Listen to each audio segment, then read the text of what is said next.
YTN 뉴스라이더 함께하고 계십니다. 대전 현대아울렛 화재 사건 정리합니다. 화재 당일 시커먼 연기가 순식간에 가득 차 올랐습니다. 불길보다 연기가 더 빠르게 퍼졌는데요. 당시 긴박했던 상황이 차량의 블랙박스에 생생하게 찍혔습니다. 이상곤 기자의 보도 보시겠습니다. 지하주차장 입구에 차 한 대가 멈춰서 있고 반대편 저 멀리서 시뻘건 불길이 보입니다. 잠시 뒤 희뿌연 연기가 천장에서 밀려들고 차가 후진을 해보지만 순식간에 앞이 보이지 않게 됩니다. 지난 2월 촬영된 영상에서는 압축된 폐지 더미와 의류 상자들이 쌓여있는 모습이 확인됐습니다. 의류 같은 게 상당히 많이 있었습니다. 그러니까 이게 어떤 기름 성분 이런 것 때문에 화재가 급격하게 연소가 됐습니다. 그리고 다량의 이게 유독 연기가 상당히 많이 나왔었습니다. 7명이 사망했습니다. 하루아침에 부모를, 하루아침에 자식을 잃은 유가족들은 황망한 마음을 감추지 못했습니다. 형편이 좋지 않다면서 악착같이 아르바이트를 하던 큰아들을 잃은 아버지는 눈물을 훔치는 것 외에는 할 수 있는 게 없습니다. 이들의 목소리를 양동훈 기자가 들어봤습니다. 열심히 살라고 지가 혼자 가서 자수성가 해본다고 대전 시내 백화점 다 돌아다니면서 주차장 알바도 하고 별짓 다 했어. 또 다른 사망자 B 씨의 작은 아버지도 함께 일까지 하며 각별했던 조카를 떠올렸습니다. 친구처럼 또 아들처럼 그렇게 지냈죠. 근데 최근에 다른 일을 찾는다고 해서 지금 일을 하다가 이렇게 사고를 당한 것 같아요. 사랑하는 가족을 잃은 유족들은 현대백화점과 경찰, 소방 등의 대응에 불만을 표하기도 했습니다. 소방관이 맞고 그것도 모자라서 경찰관이 나를 강압적으로 누구를 위한 브리핑인데 가족 필요한 건 가족인데 가족을 못 보게 합니까? 그러니까 빨리 전화하기만 원하는 것 같아요. 그냥 보통 장례처럼 빨리 하자면서 전화해서 현대백화점 측은 유가족들의 빈소와 장례 절차 등을 지원하고 있지만 유가족마다 지원을 받아들이는 부분이 조금씩 차이가 있다고 말했습니다. 하지만 숨진 7명 중 2명의 유가족은 빈소를 차리는 것도 거부하고 있습니다. 보상 문제나 이런 게 손해를 볼까 봐 저희가 안 떨어진 거예요. 물론 대기업이라 그런 염려는 적지만은 그래도 할인을 하고 나면은 보상을 받을 거고.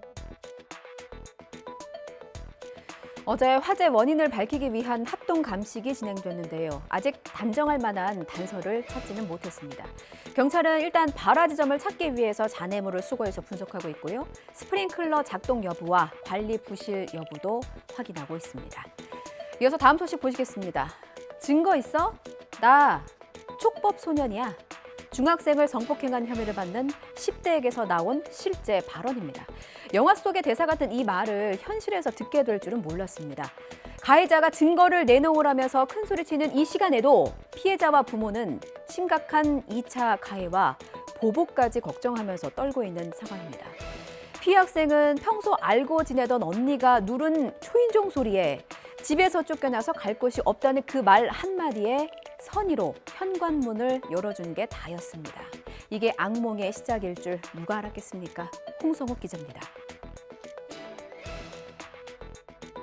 혼자 집에 있던 중학생 A양을 찾아온 또래 청소년들. 이들은 A양 집에서 술을 마시기 시작했고 이후 악몽이 시작됐습니다. 술에 취한 17살 B군이 A양을 방으로 데려가 몹쓸 짓을 한 겁니다.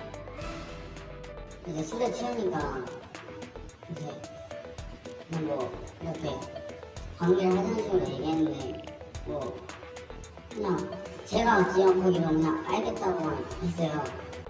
하지만 B군은 경찰이 오자 태도가 돌변했습니다. 본인이 성폭행을 했다는 증거가 있냐? 그리고 증거가 있다고 한들 나 촉법인데 어떻게 처벌할 거냐? 마음대로 해라. 그런 식으로 이야기하는 거죠.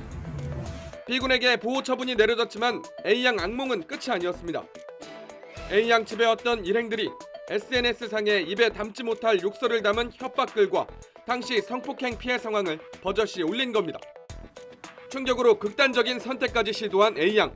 저희 아이한테 복수심을 갖고 앙금을 갖고 다시 복수를 하려고 한다면 그거를 막을 수 있는 방법은 대한민국에 그 법 자체도 없고 그걸 막을 수 있는 방법조차도 마련되어 있지 않아요. 그 부분이 솔직히 가장 걱정이 되죠.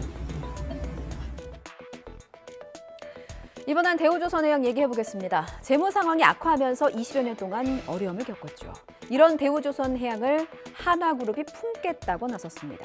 한화는 오랜 시간에 걸쳐서 국내 방산에서 독보적인 위치를 굳혀온 그룹입니다. 여기에 조선업의 기술까지 끌어안겠다고 나선 이유는 육해공 방위산업 통합체계를 갖춰서 명실공히 글로벌 방산업체로 발돋움하겠다는 목표가 있기 때문입니다. 이승윤 기자의 보도부터 보시겠습니다. 하나시스템 같은 경우는 그 함정 전투 체계를 만드는 우리나라 유일한 회사입니다. 특히 그 하나 에어로스페이스 엔진까지 함정 엔진까지 생산을 하고요. 그 면을 봤을 때는 앞으로는 하나에서 선박 건조를 비롯해서 함정 전투 체계 그리고 엔진까지 다 통합을 시킬 수 있기 때문에 한화그룹은 또 LNG를 수입해 발전하는 사업과 태양광 사업도 갖춘 만큼 대우조선해양 인수로 LNG 생산과 운송, 풍력 발전으로 사업 확장이 가능해집니다. 대우조선해양 입장에선 주인이 없던 상황에서 헐값 수주와 방만 경영으로 조선업의 경쟁력을 약화시켰다는 비판을 피할 수 있게 됐습니다.